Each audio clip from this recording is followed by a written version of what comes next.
Milton, tell me how the Texaco show for television came about. Well, I was doing a radio show for Texaco, a radio series in 1947 on radio. And while we were on, after some few months, I was approached by the agency, Ruth Ruff and Ryan, and they come over to me and said, the Texas company want to go on television. Have you got an idea? Well, I said, and it was nothing like the radio show because it was departmental and it was different segments. And I said, yeah, the only idea I have is that, you only can do what you do best. That's the first choice that you have. So the only thing that I can do best is if this is going to be visual and it's going to be for television. I've been in vaudeville for so many years, and I think we should do a variety show. Let's call it a vaudeville show.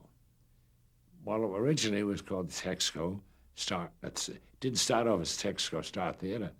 It started off as the Texaco Star Theater Vaudeville, in quotes. And I said, I can do exactly what I did in vaudeville.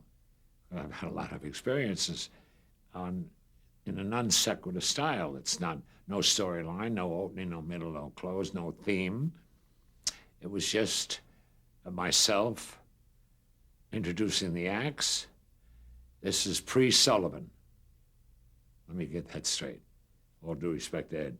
But I said, all I can do is, my idea I can think of is put on a vaudeville show, and I'll be the MC, Master of Ceremonies.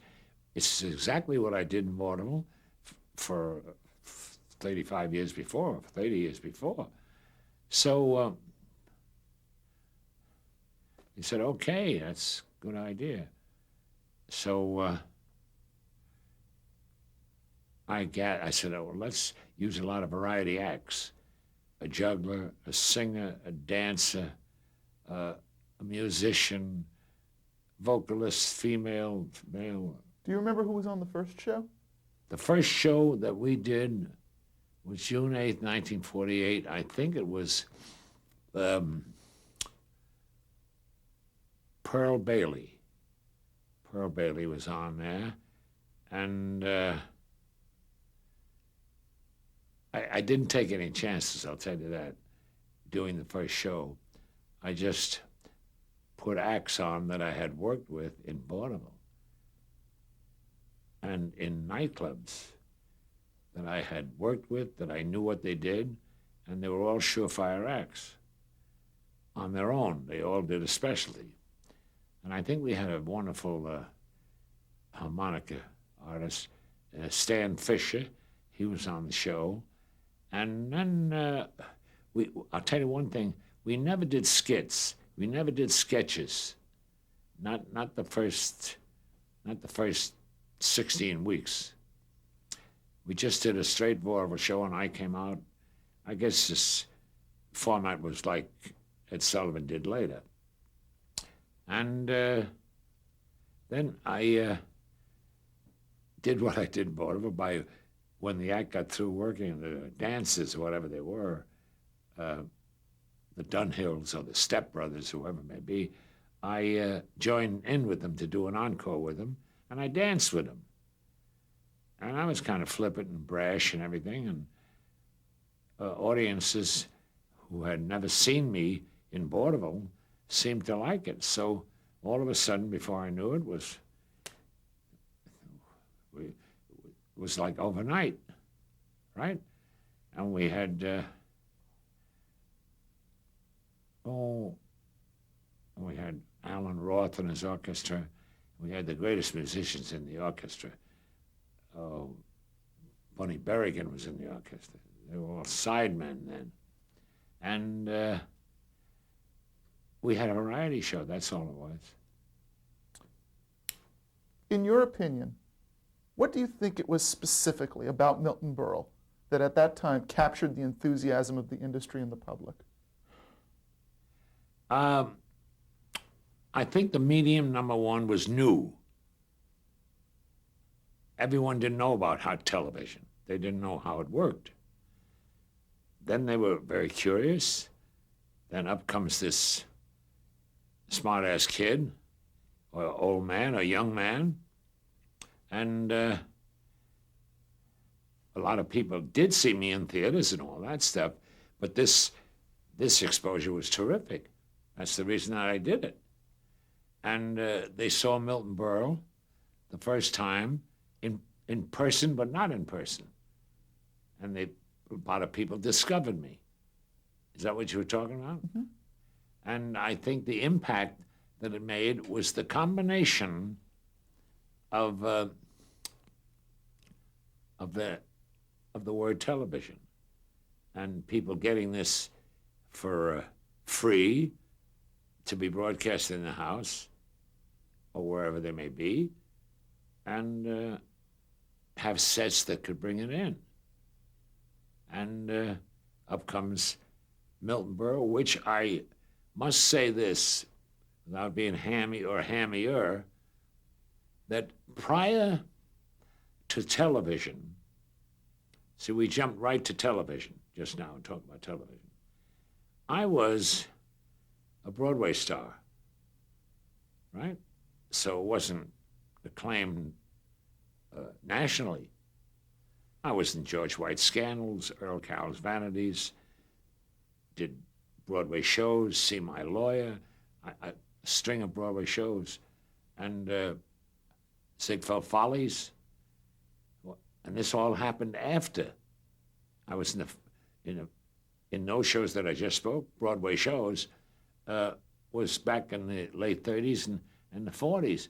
Then I was a nightclub star. I played in cafes, and I'll tell you one thing, which you're talking about this Texaco show while we're on it, I have something to say about that. We didn't know, or the Texas company did not know what they had. They were on radio, with music, with symphonies, and I was on radio, but they didn't know what they had with television. And then the combination of Milton putting this format together and doing a vaudeville show, so we had a combination of a vaudeville show and something visual and verbal too. And I gotta say this, it may sound hammy, but it's true. Or look up these records, would you? Let's be real. Let's look up the records. I took, as the other comedian said, why are you doing this? I took some friggin' chance by doing this, because I didn't have to. Because at that time, in 1948, prior to that, I did all the Broadway shows, and I was getting 6 figures in Las Vegas. I was getting $45,000 a week in Las Vegas in the late 40s and the middle and the beginning of the 50s and the 50s. So instead of getting $40,000 for one show, which they couldn't afford, the Texaco, who knew what the budget was? Who knew above the line and below the line? Nobody knew it. Everybody was taking a shot, that's all.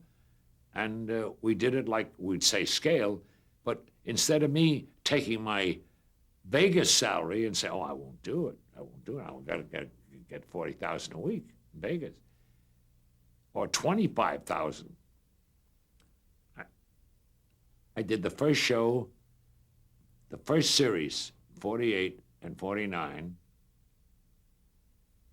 for $2,500 a week. That's, we'd say, 1,000% deduction instead of $200,000 a week. We won't say $200,000 a week. Pretty big cut. Well, I took a shot. I worked on the IFCOM. We call that on the IFCOM. And it hit, and that's all they could spend. If I'll tell in this interview right now, and they couldn't guess, unless you look at the annals of history, what the first Texaco Star Theater cost to put on. Below the line, above the line, costumes, music, actors, and broadcasting facilities, stagehands, unions. Cost $15,000 for the whole hour. Oh boy. Well, how can 15,000? I used to get that. I got that a night, but I gave it up. Now the other actors that were on the show, there was no like a Tonight Show or today we have Letterman or whatever, all the late shows. They have a minimum and a maximum of $4.25 or $4.20. We didn't do that. We paid the actors. We say what we could pay them. There was no favored nation clause for the actors. Now, one act got $500 for the appearance, one got $750, all according to their importance. When I had Lena Horne, that was different. When I had this one, this was different. Bill Robinson, I'm not just talking Afro-Americans, I'm talking about big stars, Smith and Dale, who were big in those days, and they were vaudeville. Taking that kind of a slice in my salary from going from 25 to 40,000 a week in Las Vegas, because they had gambling and everything, down to taking a shot, which maybe the comics were right, but they were wrong, so I reached millions of people who, incidentally, fortunately, couldn't reach me, but I exposed myself to the entire nation, and it was good for me, right? Were you nervous about taking this shot? No. I had my own ideas. A lot of actors were nervous that were in the show because they said, oh, what are we doing? I said, well, it's live, and you're only doing one performance, and you better be right the first. And I did it, I think, the right way. I picked out of their particular specialties, the best things that they did, because they were used to it, and they were doing it for years. Pat Rooney, who was one of the great dancers, and Pat Rooney, daughter of Rosie O'Grady, the clog dancer, Burns and Allen, I said, go out and do a stand-up with each other. Jack Benny, go out and do a stand-up. You're a good monologist. Just go out and give me as many minutes as you can, or as many minutes that we can hold. We had to back time the show. We're talking theatricals. We know what we're talking about. But the success of that show made me a success. And a lot of people say that I had a lot to do with it. That's the line that I say. We had a rating of share of 83.9. Of course, I used to say it was only 83 sets, but there wasn't. And if you look at the annals and they want to get down to the basics, you look at what we had the first year. When we first started, we had 150,000 sets. Then when the Texaco show went on, now that's all in the book, so you can read all that history. When that show went on, we had 83 to 85% of the viewers. That's the great story about in Brooklyn. When they took a rating, they found out that between 8 o'clock, which we were on Tuesday nights at 8 o'clock, the Texaco Theater, between 8 and 9, the water level in Brooklyn was way down. Why? They didn't want to leave the sets, right? So they wouldn't go to the bathroom. They wouldn't pish. The water level was down, and that's accurate. Now you want truthful records? Look in that book. Where did your material come from for the first few shows? Where did my material come from the first thing? Number one, the budget was so small, we couldn't afford writers. So I just remembered everything I had done in vaudeville. And of course, I have files that I got records and recordings and everything. But I just remembered every bits that I did in vaudeville and just transferred them to television. Could not afford the writers. When did you bring writers onto the show? The writers did not come on. Well, my dear friend for 50 years, whom I collaborate with, is a songwriter, and I write songs too. And Buddy Arnold joined me in the first show.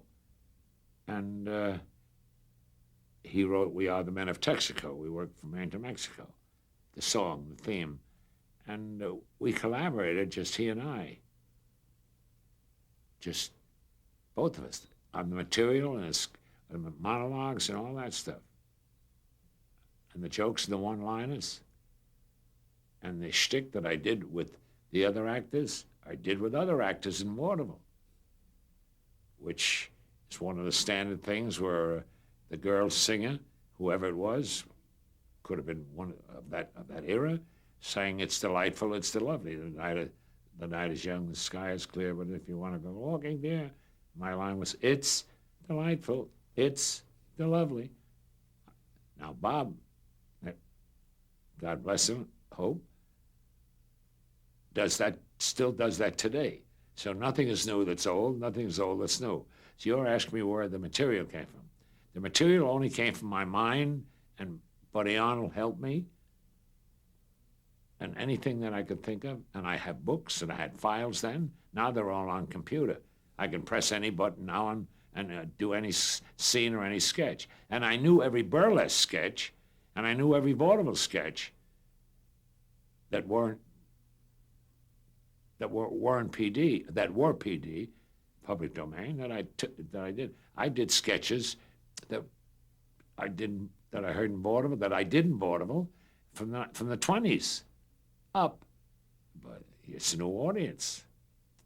Nothing is old that's new, nothing is new that's old. Everything's been done before. So I had to strive and struggle with the budget for the Texaco Star Theater by not having writers. So that... Now, you developed quite a legend around you, the thief of bad gags, the man who would steal jokes. Steal jokes. How much truth was there to that legend? Well, I'll tell you what started that.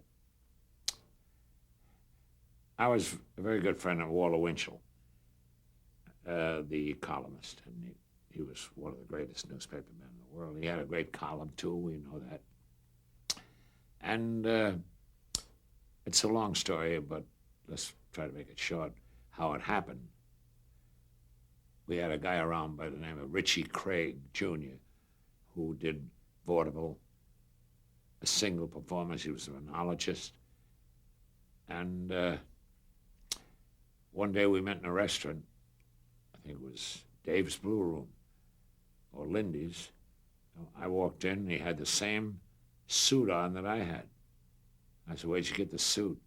He said, "Ben Rock." I said, "That son of a bitch, Ben Rock. He told me that this is the only one that's made like this, the only pattern. And he sold the same to you." He said, "Yeah." And he was pretty sharp, Richie Craig. He said, "You're wearing the same suit. Next thing you know, you'll be doing my act." So I went, "What'd you say?" He repeated, "Next thing you do, you'll be doing my act." I said, now the brain started to work. And I wanted publicity. I said, "Let's go in the back of the restaurant. I want to speak to you." So we planned it between us, Richie Craig, this comic, and myself, the comedian, to send letters or wires to Winchell, to Sullivan, mostly to Winchell, about me stealing his jokes and he stealing my jokes. Who did it first? Well, we continued, and it worked terrifically, the publicity. It was all underground, but Winchell got a hold of it, and he said, when Berle walks out on the stage at the Palace or Low State, they should put Richie Craig's name. And it worked. So we teased it, we helped it, and we planned it between us. But we lost Ritchie. We died in 1934. And Bob Hope and I did the eulogies for him. And he was a very good friend of Bob's. And Bob was doing Roberta. And so he passed away in 1934. And there was nobody there to vindicate me that I was. So Winchell put a phrase in his, he said, Milton Berle, who henceforth will be known as the thief of bad gags instead of Baghdad, right? And that's how it happened. And it stuck with me. And it didn't hurt me. It helped me. Oh, because now when I do a straight line, I say, that's funny. I wish I'd have said that. And then another comedian, maybe the late Jack Leonard, would say, oh, I wish I'd have said that. And he said, from the back, he said, don't worry, you will. Well, it's a straight line, but it's so indelible on my characterization, on my character. It's like, and it had something, it helped my character too for identification and some kind of a tagline to have some label on me, like Jack Benny had stingiest and most frugal man in the world. Here's a man that steals everybody's jokes. So I went along with it, and it didn't hurt me. It only helped me. One more question about material. When you got into television, did you worry that television was going to eat up all of the material that you could have used for years on the road in nightclubs and in Vegas? Yes, that's quite true. I was worried that over the period, I did 156 hours for the Texaco Company, right? And I had to do a monologue every week and clown around and do shtick and clown around and do one-liners and jokes. Oh, I heard a funny story. I was walking so-and-so, and I said, well, that's what the boys used to come over to me after the show and say, wonderful. After the live show, they kissed, such kissing went on. And I said, wonderful, thank you, writers, not writers, whatever I had. We got writers finally later, a year or two later. I said, thank you for the compliments, but just hold it. I'm sitting there in a robe, perspired right after the show. And they're kissing. Oh, you did it again, Milton, you know. Little schmear to kiss my ass, fine, which was all right, because we all have egos, and if it was lousy, they didn't care because they were working, and I was on. And I said, fine, thank you for your compliments. Hold it, boys. Thank you. The show's over. What are we going to do next week? Hush. All right? I'll see you in my office. I gave him a day off. Wednesday. I'll see you there Thursday. And getting back to the question, what am I going to do next week? Where's the material coming from? Now I had some writers. But I still chipped in, still did it, worked with them, and remembered with my memory. I don't know how good it is, but I can remember a joke or whose it was and why I shouldn't do it, or does it fit me? See, today, well, we're not talking about today. We're talking about television during my time. Forget about that. Erase that, please, from the picture, the eraser. Anyway, that's what happened about the material. It ate you up. It absolutely ate you up, unless you were doing a sitcom where they had the ensemble group of what they have today. And a lot of innovations happened during the Texaco days in television that nobody reads about. I don't know if you read about it. I don't know if the people are going to watch this in 2084 or 21. But there's a lot of innovations that I must pat myself on the back for creating. This goes in the record. I never used a giggler, a laugh machine, to hypo the laughs. Never used it. I never used cue cards. And I never used teleprompter, ever, during the Texaco shows. But why? Because the teleprompter couldn't work that fast. I couldn't depend on it. And if it was pushed up to me, close to me on the stage, we would block the audience. And I was always worried about, I did my show to the audience.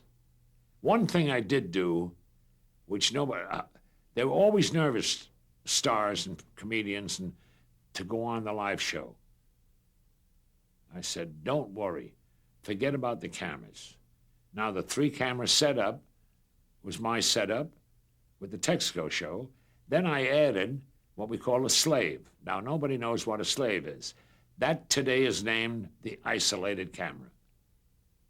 It's called the ISO, which they use in football games and for instant replay, slow motion. I created that. I put in what they call a slave, which is called an isolated camera. That's when tape come in, I put that in. Because we were able to edit. Because we had it on tape. But that didn't happen until 53. Well, since you were there at the beginning, you probably saw and had a hand in creating, or at least witnessing, a lot of technology and innovations. Well, let's take the Burbank studios. While they were preparing to open it, I went out here to see what it was like. I was on a hiatus, and I must take credit on this. It's very sound hammy, but I designed all those studios. I designed them. They never had an opening where in the center for the main camera, for the number 1 camera. Never had that. So I made a well. And then we put the seats around it. I designed the whole studio. Studio 1, 2, 3, 4. Because I finally come out and I opened it out here at the premiere of the Burbank studio. And I remember what the show was, an all-star show, and it was Rosalind Russell, myself. It was one of the first color shows.